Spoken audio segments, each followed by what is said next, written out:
Hello mga kabay, magandang gabi sa inyong lahat dyan. Sana nasa mabuting kalagayan kayo.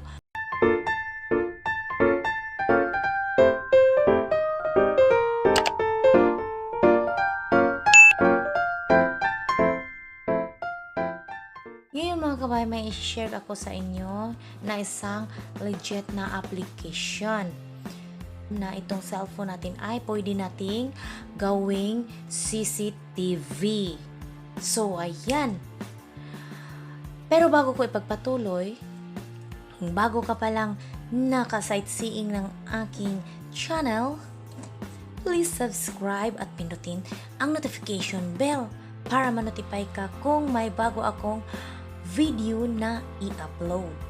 So ngayon mga kabay, huwag ko nang patagalin, itutuloy ko na ang aking pag-share. Una mga kabay, punta tayo sa Play Store. Huwag kayong pumunta sa kapitbahay kasi parang nagmamarites na kayo. So dito lang tayo sa Play Store. Dito sa search bar, i-search lang ninyo ang background video recorder. So, yan. So, ayun siya. Itong apps na ito. Yan. Okay. So, i-install lang natin yan.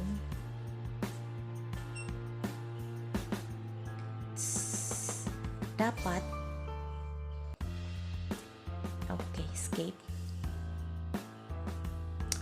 So, dapat itong application mga kabay, huwag niyong kalimutan, doon nyo i-install ito sa cellphone ng inyong husband or boyfriend.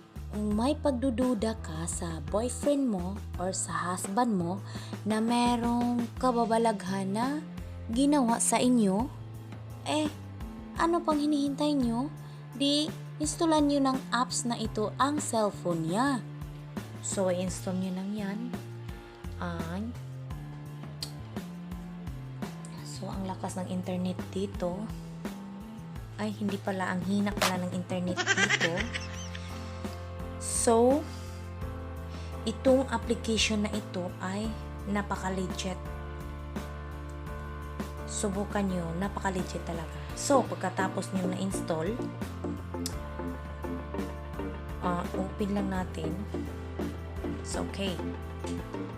Antayin nyo lang na open siya. So, ayan, mga kabay. So, i-allow lang natin ito. Okay, allow. Allow lang tayo dyan. Okay, ito na ang interface. So, pag napindot nyo na ito, itong green, kulay green,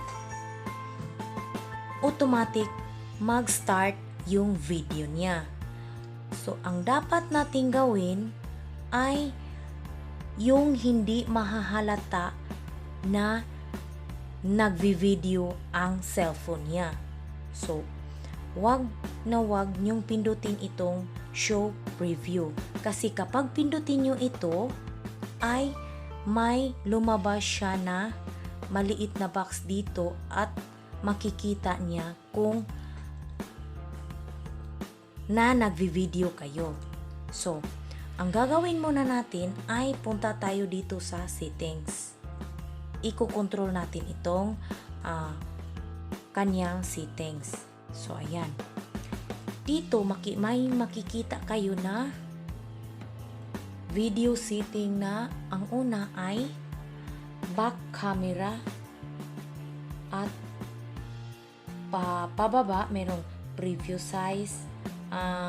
Yung preview size, ito yun. Dito yun kapag pinindot nyo itong show preview. So, yun ang kung small size, small lang ang square na makikita doon sa video, format ng video. So, recording duration, dito natin ilagay sa unlimited. So, unlimited talaga, automatic unlimited. So, ayan. So, dito, gawin natin itong front camera kasi parang yung makikita kung ano ang galaw-galaw ng boyfriend or husband mo. So, ayan na, di ba? Front camera na ang ating na pinindot. So, back tayo. Okay. Ayan. Try lang natin na magre-record siya. Pindutin natin itong, halimbawa muna, itong preview. Show preview. Yun ang ginagamit natin ay yung front camera. At gawin natin itong show preview. So, ayan.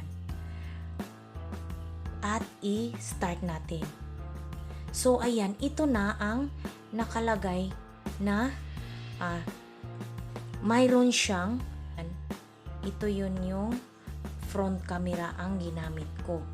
So, makikita dito na kapag pinindot natin ang show preview, makikita ng husband mo na mayroon siyang maliit na portion dito na nagsushow up yung pag-video.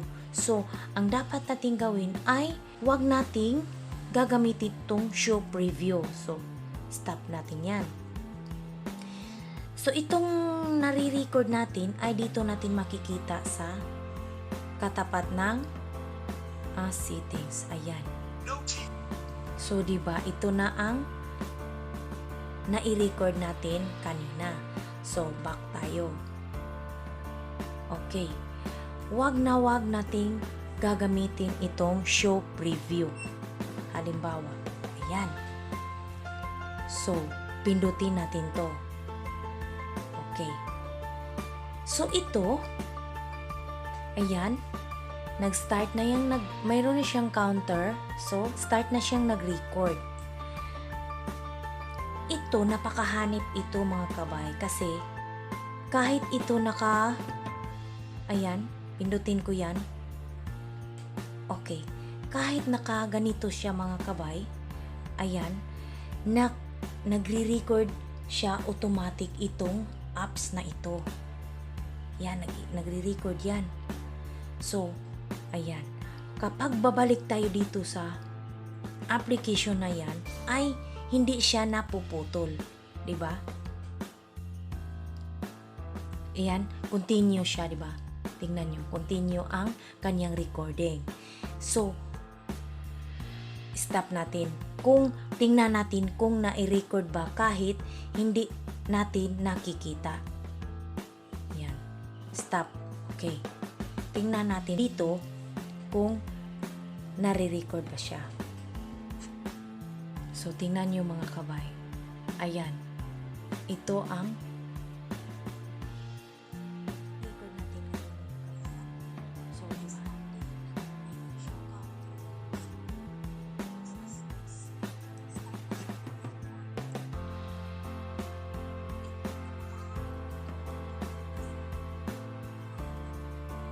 Diba?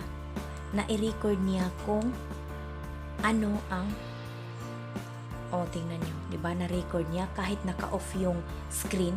Dito mga kabay, kanina, diba, in-exit natin, pero nag-continue siyang nag-record. Diba? Okay, example.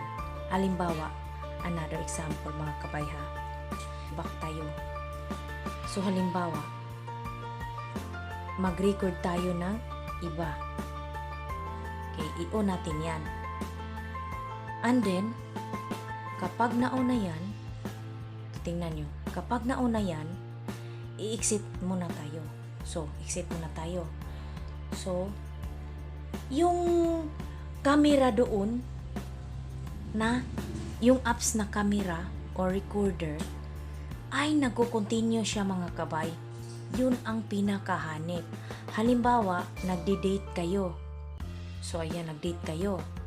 And then, gagamitin nyo yan, i-on nyo yung camera na yan, at yung pwede na iwanan nyo ang inyong cellphone kasi may CCTV yan. Ayan, parang CCTV yan. So, babalik tayo sa application na yan. Diba? Nag-continue nag-record yan. So, yan ang pinakahanip. Itong cellphone mo ay kapag may gumalaw dyan, ay makikita mo kasi ininstulan mo ng apps na ganito. Pwede rin itong sa inyo para safety ang inyong cellphone. Pwede rin sa jowa mo or sa partner mo. So, nakuha nyo ba mga kabay? Napakasimple lang itong isit. Parang CCTV na siya kasi marirecord din niya kung ano ang sinasabi. Halimbawa, kapag ayan, tingnan natin dito mga kabay ha. Ayan.